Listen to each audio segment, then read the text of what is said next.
இந்த அடிப்படை அரசியல் அறிவு கூட இல்லாம எடப்பாடி பழனிசாமி தொடர்ச்சியா ஏங்க உங்க கட்சியில் இருக்கக்கூடிய முன்னாள் தலைவி ஜெயலலிதா தலைவான ஒரு படம் எல்லாருக்குமே தெரியும். டைம் டு லீட்னு போட்டாருங்க விஜய்.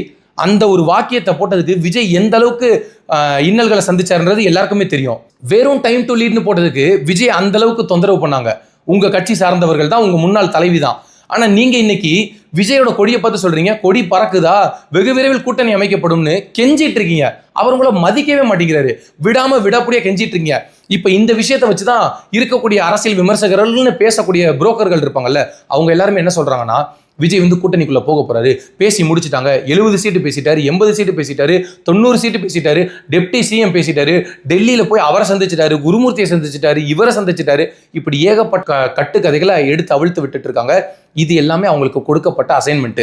நீங்க இப்படி தொடர்ச்சியா பேசிக்கிட்டே இருங்க, விஜய் கிட்ட நம்ம காய் நகர்த்துவோம். ஆனா இன்னும் ஒரு சில பேர் என்ன சொல்றாங்கன்னா, விஜய் கிட்ட பாஜக அப்ரோச் பண்ணது உண்மைதான், ஆனா விஜய் திட்டவட்டமா மறுத்துட்டாரு, நீங்க சப்போர்ட் பண்றீங்க, எனக்கு நன்றி, இந்த விஷயத்துல இந்த துயரத்தை என் கூட நீங்க நிக்கிறேன்னா அதை நான் மனப்பூர்வமா ஏற்றுக்கொள்கிறேன், ஆனா கூட்டணின்ற பேச்சுக்கு இடமே இல்லை, இனிமேல் நான் திமுக கூட தனியாவே ஃபைட் பண்ணிக்கிறேன், அதுதான் என்னுடைய நிலைப்பாடுக்கு சரியா இருக்கும் அப்படின்னு சொல்லிட்டாருன்னு தகவல்கள் வெளிவருது.